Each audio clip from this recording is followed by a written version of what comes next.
Hello student, good morning. Me Nate madam.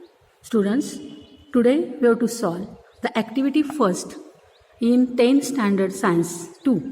Science 2 मधली पहिली activity आज आपण सॉल्व करणार आहोत. Heredity and characteristics of heredity and structure of chromosomes यावरती आधारित ही ॲक्टिव्हिटी आहे. ह्या लेसनवरती ही ॲक्टिव्हिटी आहे 9वीच्या. तर आपण क्वेश्चन आन्सर बघूया. First question is name the following diagram according two types of chromosome. पहिला क्वेश्चन आहे name the following diagram according two types of chromosome. क्रोमोझोमच्या म्हणजे गुणसूत्रांच्या खालील प्रकारानुसार आकृत्यांची नावे लिहा. ह्या ज्या डायग्राम दिलेल्या आहेत ह्या डायग्रामला नावं द्यायची आहेत, पण ती नावं कशाच्या नुसार द्यायची आहेत तर क्रोमोझोमचे जे टाईप्स आहेत त्याच्यानुसार द्यायचे. तर हा मेटासेंट्रिक म्हणजे सेंटर जो आहे तो मध्यभागी आहे, सेंटोमर्स, आणि म्हणून याला मेटासेंट्रिक असं नाव आहे या क्रोमोझोमचं. हे याचं सब मेटासेंट्रिक आहे म्हणून हा सब मेटासेंट्रिक आहे. याचा जो सेंटर आहे तो शेवटी आहे शेपटाकडच्या भागाला म्हणून याला टिलोसेंट्रिक म्हणतात, आणि हा ॲक्रोसेंट्रिक आहे. तर हे यांचे नाव आहेत. सेकंड क्वेश्चन बघा. Heights of some plants increases but in some cases stunting of the plant. म्हणजे काही वनस्पतींची हाईट वाढते, इन्क्रीज होते, बट काही वनस्पतींची वाढ खुंटते म्हणजे स्टंटिंग. काही वनस्पतींची वाढ उंची वाढलेली दिसते तर काही वनस्पतींमध्ये वाढ खुंटलेली दिसते. त्याचं रिझन काय आहे बघा. तर रिझन पहा. increase in height of plants depends upon the quantity of growth hormones. Growth hormones जे प्लांट्समध्ये असतात, ग्रोथ हार्मोन्स म्हणजे वृद्धी संप्रेरक, हे जे प्लांटमध्ये असतात वनस्पतींमध्ये, त्या ग्रोथ हार्मोनमुळे त्यांची वनस्पतींची हाईट इन्क्रीज होते. The quantity of growth hormones produced by a plant depends upon the efficiency of the concert enzymes. हे जे ग्रोथ हार्मोन्स आहे यांची क्वांटिटी कशी प्रोड्यूस होते. The quantity of growth hormone produce by a plant म्हणजे वनस्पतींमध्ये जी वृद्धी संप्रेरकची जी क्वांटिटी आहे ती कशावर डिपेंड होते, ती प्रोड्यूस होणे कशावर डिपेंड असतं तर efficiency of the concerned enzyme, concerned एन्झाईमच्या कार्यक्षमतेवरती ते डिपेंड असते. Efficient enzyme produced a greater quality of the hormones due to which the height of the plant increases. म्हणजे हे इफिशियंट एन्झाईम जे प्रोड्यूस्ड होतात ग्रेटर क्वालिटीने म्हणजे जास्त प्रमाणामध्ये हे जर प्रोड्यूस झाले तर ते हार्मोन्स ऑफ त्या हार्मोनमुळे हाईट काय होते, इन्क्रीज होते. However if the enzymes are the less efficient a smaller quantity of hormone is produce leading to stunting of the plant. जर समजा लेस इफिशियंट हे कमी प्रमाणामध्ये आले तर smaller quantity of hormone is produce, म्हणजे enzyme जर कमी कार्यक्षम असतील तर हार्मोन जे आहेत, कोणते हार्मोन, ग्रोथ हार्मोनची जी क्वांटिटी आहे ती कशी होते, कमी होते, कमी प्रमाणात ते प्रोड्यूस होतात, आणि त्याच्यामुळे काय होतं, leading to stunting of plant. त्यामुळे प्लांटची वाढ काय होते, खुंटते. म्हणजेच काय तर ग्रोथ हार्मोनमुळे वनस्पतींची वाढ होते. ग्रोथ हार्मोन इन्क्रीज झाले तर वनस्पतींची वाढ होते, आणि ग्रोथ हार्मोन जे आहेत यांची वाढ यांची जर क्वांटिटी कमी झाली तर वनस्पतींची वाढ काय होते, खुंटते. आता आपण नेक्स्ट क्वेश्चन पाहूया.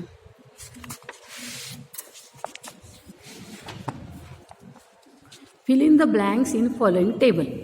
आता इथं आपल्याला काही ऑर्गॅनिझम दिलेले आहेत आणि इथे नंबर ऑफ क्रोमोझोम्स दिलेले आहेत. हे आहेत नंबर ऑफ क्रोमोझोम्स. इथे ट्रान्सलेशन करायचं राहिलं आहे, पण हे काही सजीव म्हणजे ऑर्गॅनिझम्स आणि ॲनिमल्स, आणि इथं काही येईल ॲनिमल पण आहेत आणि इथे प्लांट पण आहेत. तर इथे काही नंबर ऑफ क्रोमोझोम्स. आता ह्युमॅन म्हणजे माणसामध्ये नंबर ऑफ क्रोमोझोम किती असतात? तर 46 असतात. 46 chromosomes present in human being. बटाट्यांमध्ये किती असतात? तर 48 क्रोमोझोम्स असतात. क्रॅब म्हणजे खेकड्यामध्ये किती असतात? 200 क्रोमोझोम्स असतात. राऊंडवर्म म्हणजे गोलकृमी असतात, म्हणजे पोटातले जंत वगैरे, तर यांच्याकडे किती क्रोमोझोम्स असतात? तर नंबर 4 इतके क्रोमोझोम्स असतात. फ्रॉग म्हणजे बेडकामध्ये किती क्रोमोझोम्स असतात? तर 26 क्रोमोझोम त्यांच्याकडे असतात. म्हणजे हे क्रोमोझोमची संख्या, हे 46 म्हणजे इथे 23 जोड्या असतात ह्युमॅनकडे. तर आपण नेक्स्ट क्वेश्चन पाहूया. Label the given diagram. He diagram कसली आहे? तर ही डायग्राम आहे क्रोमोझोमची. तर ह्या क्रोमोझोममध्ये हे जे पार्ट आहेत हे काय आहेत? तर हे जे पार्ट आहे हे क्रोमॅटाइड्स आहेत. क्रोमॅटाइड्स. त्याच्यामधले हे वरचे 2 जे आहेत त्याला पी आर्म म्हणतात, आणि हा मध्यभागी जो सेंटर असतो त्याला सेंट्रोमर्स असं नाव आहे, आणि हा जो भाग आहे याला क्यू आर्म म्हणतात, आणि याच्यामध्ये ही दोरीसारखा भाग जो बाहेर आलेला आहे त्याला DNA म्हणतात. तो कोण असतो? DNA असतो. तो क्रोमोझोममध्ये कोण असतात? DNA असतात. आता नेक्स्ट डायग्राम बघा. Label the given diagram. ही कसली डायग्राम आहे? ही पेशी आहे, आणि ह्या पेशीमध्ये हा आतमध्ये जो आहे तो कोण आहे? तो न्यूक्लियस ऑफ सेलचं केंद्रक आहे.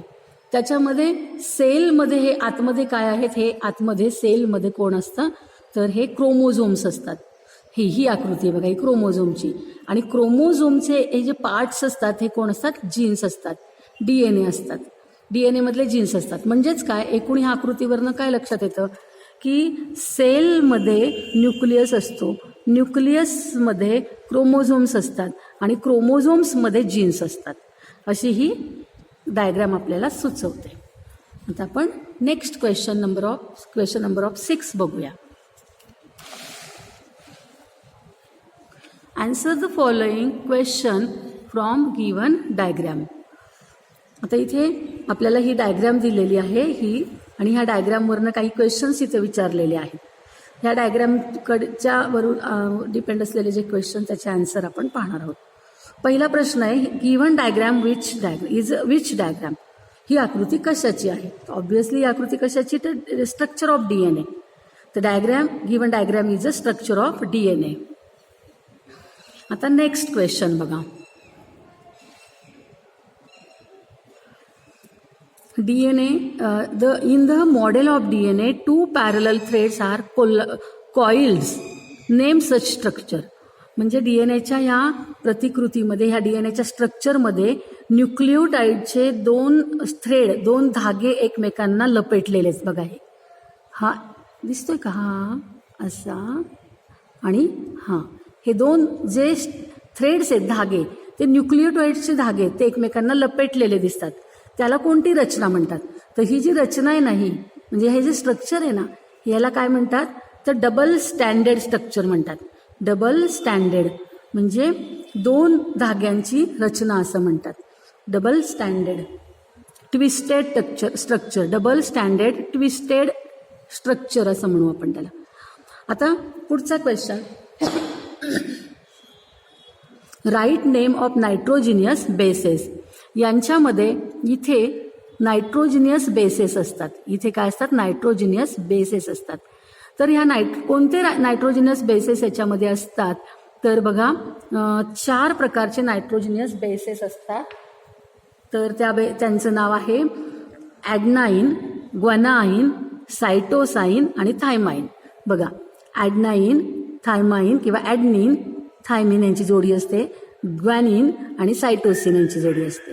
तर ॲडनिन, ग्वानिन, सायटोसिन आणि थायमिन असे 4 न्यूक्लिओटाइड्स यामध्ये असतात. नेक्स्ट क्वेश्चन बघा. DNAचा each rail in DNA made from which substance. DNAचा जो प्रत्येक खांब असतो तो कशाने बनलेला असतो? म्हणजे DNAचा हे बघा, हे रेल आहेत, हे आडव्या दिसतात का तुम्हाला? तर हे कशाने बनलेले असतात? तर ते न्यूक्लिओटाइडनी बनलेले असतात. हे बघा, हा ॲडनिन, थायमिन, ग्वानिन, सायटोसिन असे हे खांब कशाने बनलेले असतात? तर ह्या 4 न्यूक्लिओटाइड्सनी ते बनलेले असतात. नेक्स्ट क्वेश्चन बघा. राईट द कोरिलेशन आपल्याला लिहायचं आहे. आता ॲडनिनचं कोरिलेशन थायमिनशी असतं आणि ग्वानिनचं सायटोसिनशी कोणाचं असतं, तर ग्वानिनचं रिलेशन सायटोसिनचं असतं.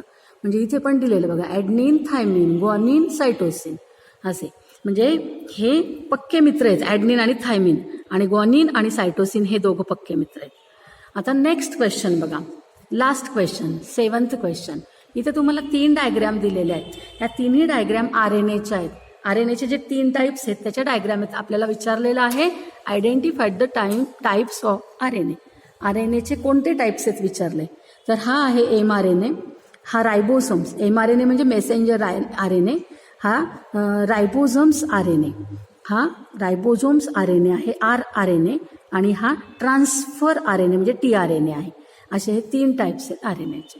तर आपण सायन्स 2चा फर्स्ट ॲक्टिव्हिटी कंप्लीट केलेली आहे. आता आपण नेक्स्ट ॲक्टिव्हिटी, सेकंड ॲक्टिव्हिटी सुरू करूया, ॲक्टिव्हिटी नंबर 2.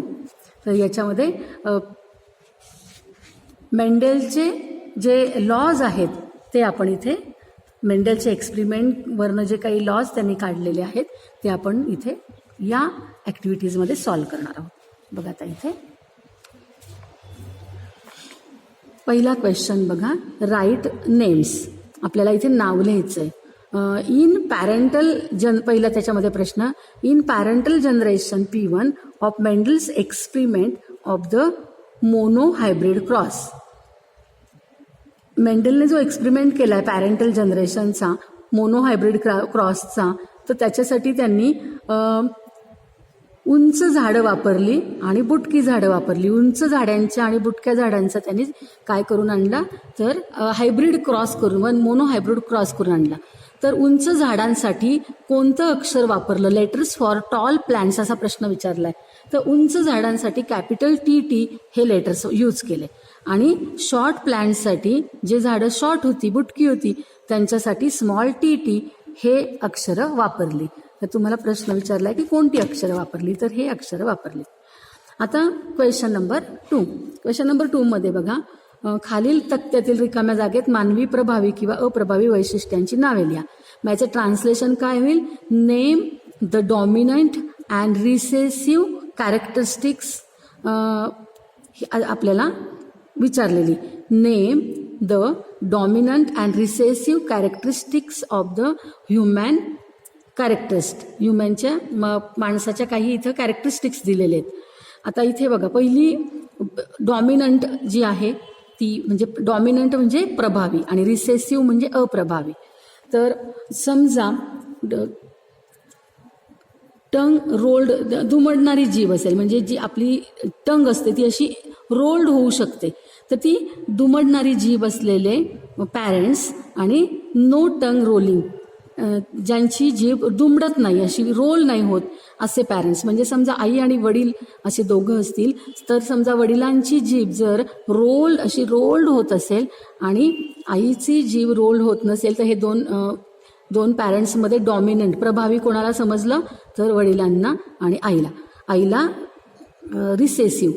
मग ह्या आई आणि वडील ह्या दोघांना होणारं जे जनरेशन, नेक्स्ट जनरेशन असेल, तर त्याची जीभ कशी असेल, तर त्याची जीभ त्याच्यावरती जर प्रयोग केला तर इथं रोल टंगला डॉमिनंट असं संबोधलं आणि नो रोलिंग टंगला रिसेसिव्ह. आता दुसरं कॅरेक्टरिस्टिक होतं presence hair on the hand, हातावरती केस असणे. हातावरती केस असणे ह्या लक्षणाला डॉमिनंट कॅरेक्टरिस्टिक म्हटलं, आणि हातावर केस नसणे, हेअर नो हँड. म्हणजे बघा, हातावर जर केस असेल तर त्याला डॉमिनंट म्हटलं, आणि हातावर केस नसेल तर त्याला रिसेसिव्ह म्हटलं. दुसरं आणखीन कुठलं, तर काळे व कुरळे केस, ब्लॅक अँड कर्ली हेअर. जर ब्लॅक अँड कर्ली हेअर असतील तर त्याला डॉमिनंट म्हटलं, आणि ब्लॉन्ड हेअर म्हणजे भुरे केस, ब्लॉन्ड अँड स्ट्रेट हेअर जर असतील तर त्याला काय म्हटलं, रिसेसिव्ह म्हटलं. नंतर फ्री एअर लॉब्स, म्हणजे कानाच्या ज्या पाळ्या आहेत त्या सेपरेट आहेत, अशा चिकटलेल्या नाहीत पूर्णपणे मानेला, तर त्याला फ्री एअर लॅम्प्स, म्हणजे ह्या फ्री आहेत. कानाच्या पाळ्या फ्री असलेल्या आणि अटॅच इयर लॅब्स आणि कानाची पाळी अटॅच असलेली शरीराला, अशा पद्धतीने हे 4 कॅरेक्टरिस्टिक्स घेतले आणि त्यांना डॉमिनंट म्हटलं आणि त्यांच्या विरुद्ध कॅरेक्टरिस्टिक्स जे घेतले त्यांना रिसेसिव्ह कॅरेक्टरिस्टिक्स असं म्हटलं गेलं. आता आपण नेक्स्ट क्वेश्चन पाहूया. Question number 3. Fill in the blanks in Mendel's experiment of the mono hybrid cross. आता मेंडलने जो एक्सपेरिमेंट केला तर त्याच्यामध्ये त्यांनी काय केलं तर उंच झाड आणि बुटकं झाड यांचं हायब्रिड घडवून आणलं. तर ते उंच झाड म्हणजे टॉल आणि बुटकं झाड म्हणजे शॉर्ट. तर tall plant and short plant यांचं हायब्रिड घडवून आणलं. मोनो हायब्रिड घडवल्यानंतर तर सुरुवातीचं जे झाड होतं त्याला P1 म्हणजे पॅरेंटल जनरेशन, सुरुवातीची जी 2 झाडं निवडली ते झाले कोण, पॅरेंट झाले, ते आई वडील झाले आणि म्हणून त्यांना पॅरेंटल जनरेशन असं म्हटलं गेलं. नंतर त्यांचं दिसणं कसं होतं तर हा उंच झाड जे होतं त्याचं दिसणं होतं उंच आणि शॉर्ट जे होतं त्यांचं स्वरूप कसं होतं तर बुटकं. तर त्याला स्वरूपविदा म्हणजे फिनोटिपिकल म्हणतात, फिनोटाइप्स म्हणतात. त्याचा फिनोटाइप्सला कॅपिटल TT नाव दिलं आणि शॉर्टला स्मॉल TT नाव दिलं. आणि त्यांची जीन्स कसे होते तर जिनोटिपिकल जी होती ती जनुकविदा आणि त्यांचे गॅमेट्स म्हणजे हे वेगवेगळे झाले. हे वेगवेगळे झाल्यानंतर हा कॅपिटल T आणि हा स्मॉल T. तर कॅपिटल T आणि स्मॉल T काय झाले हे त्यांचे गॅमेट्स म्हणजे त्यांचे युग्मक झाले. नंतर हे दोघं एकत्र आल्यानंतर कॅपिटल T आणि स्मॉल T ही पहिली जनरेशन तयार झाली. हे दोघं एकत्र आल्यानंतर ही जनरेशन तयार झाली. तर त्याला फर्स्ट फिलियल जनरेशन F1 असं म्हटलं गेलं. आता त्याच्यानंतर पुन्हा काय झालं तर सेकंड पॅरेंटल जनरेशन जनक पिढी नंबर 2 म्हणजे यांच्यातूनच स्वयंपरागण म्हणजे सेल्फिंग इन F1 मध्ये जे निर्माण झाले ते निर्माण झालेलेच परत दोघं घेतले म्हणजे हे असा TT आणि आणखीन एक TT हे निवडले. तर हा कसा होता याच्यामध्ये कॅपिटल T असल्यामुळे हा उंच होता टॉल आणि हा सुद्धा कसा होता उंच होता. तर इथे कॅपिटल TT आणि स्मॉल TT यांचं पुन्हा काय करून आणलं क्रॉसिंग केलं. ह्या दोघांचं परत काय केलं क्रॉसिंग. तर यांचे कॅपिटल T आणि स्मॉल T यांचे गॅमेट्स काय तयार होतील हे दोघं वेगळे झाल्यानंतर कॅपिटल T आणि स्मॉल T हे याचे 2 गॅमेट्स झाले आणि ह्याचे पण 2 गॅमेट्स काय झाले capital T and small T. आता हे 2 गॅमेट्स आणि हे 2 गॅमेट्स यांचा परत काय हायब्रिडेशन घडून आणलं, त्यांचा पुन्हा संकर घडवून आणला. आता बघा हे जे आहेत हे वडिलांकडचे गॅमेट्स आहेत आणि हे जे ते आईकडचे गॅमेट्स आहेत. तर वडिलांकडचा जर हा गॅमेट T कॅपिटल T आणि आईकडचा जर हा गॅमेट कॅपिटल T जर एकत्र आले तर तिथे काय तयार होईल तर इथे कॅपिटल T तयार होईल. म्हणजे इथे कॅपिटल T असल्यामुळे हे झाड कसं असणार आहे उंच असणार आहे. या दोघांचं हायब्रिडेशन झाल्यानंतर इथे हा कॅपिटल T आणि small T capital T small T याच्यामध्ये डॉमिनंट कोण आहे कॅपिटल T त्यामुळे हे झाड पण कसं असणार आहे उंच टॉल असणार आहे. नंतर बघा हा जो कॅपिटल T आणि हा कॅपिटल T स्मॉल T तर हे पण झाड कसं असणार आहे टॉल असणार आहे. हे पण झाड टॉल असणार आहे कारण जिथं डॉमिनंट आहे तिथे टॉल. आता हा स्मॉल टी एकत्र आल्यावर स्मॉल टी म्हणजे इथे कोण आहे तर दोन्ही स्मॉल टी म्हणजे हा पण रिसेसिव्ह त्यामुळे तयार झालेलं झाड कसं असणार आहे हे उंच असणार नाही कारण हे कसं याच्यामध्ये कॅपिटल टी नाही त्यामुळे हा शॉर्ट असणार आहे. अशा पद्धतीने आपण हा क्वेश्चन पण कंप्लीट केलाय. आता आपण पुढचा क्वेश्चन पाहूया. Question number 4 complete the following table. आता इथे कॅपिटल टी हे टॉल प्लांटसाठीचे जे लेटर्स आहेत त्यांना काय हे दोन्ही कॅपिटल असल्यामुळे यांना प्युअर डॉमिनन्स म्हणायचं. म्हणजे ज्यांच्याकडे हे गॅमेट्स आहेत ते जीन्स आहेत ते कसे झाले प्युअर डॉमिनन्स झाले आणि त्यांना होमोजिनियस म्हणायचं कारण दोन्ही सेम असल्यामुळे दोन्ही गॅमेट्स सेम असल्यामुळे यांना होमोझायगोस म्हणजे सेम युग्मक असलेले असं म्हणायचं. आता इथे बघा स्मॉल टी दोन्ही स्मॉल आहेत त्यामुळे तयार होणारं प्लांट हे कसं असणार आहे शॉर्ट प्लांट बुटकं असणार आहे आणि हे दोघं कसे आहेत प्युअर रिसेसिव्ह आहेत. प्युअर म्हणजे शुद्ध आणि हे कसे आहेत रिसेसिव्ह प्युअर रिसेसिव्ह. आता हे कसे आहेत दोघंही सेम आहेत स्मॉल टी त्यामुळे हे सुद्धा होमोझायगोस आहे. होमोझायगोस म्हणजे सिमिलर गॅमेट्स असलेले.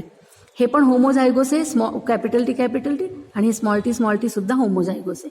आता इथे बघा हायब्रिड प्लांट. हायब्रिड प्लांटमध्ये काय असतं तर हायब्रिडमध्ये कॅपिटल टी एक असतो आणि स्मॉल टी असतो. Capital T small T. तर यांच्याकडे हे दोन्ही कसे आहेत, वेगवेगळे आहेत, होमो नाही आहेत, सेम नाही आहेत. कसे आहेत, वेगळे. वेगळे म्हणजे कसं, हेट्रोझायगोस आहेत हे. त्यामुळे हे हेट्रोझायगोस झालं.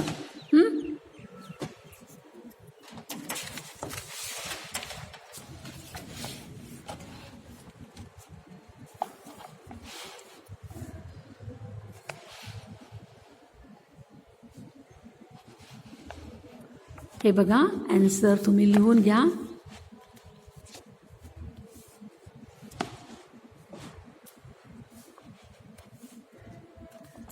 आपलं आता सेकंड ॲक्टिव्हिटी सुद्धा काय झालेली आहे, कंप्लीट झालेली आहे. आपण नेक्स्ट व्हिडिओ लेक्चरमध्ये थर्ड आणि फोर्थ ॲक्टिव्हिटी घेणार आहोत. हे तुम्ही लिहून घ्या.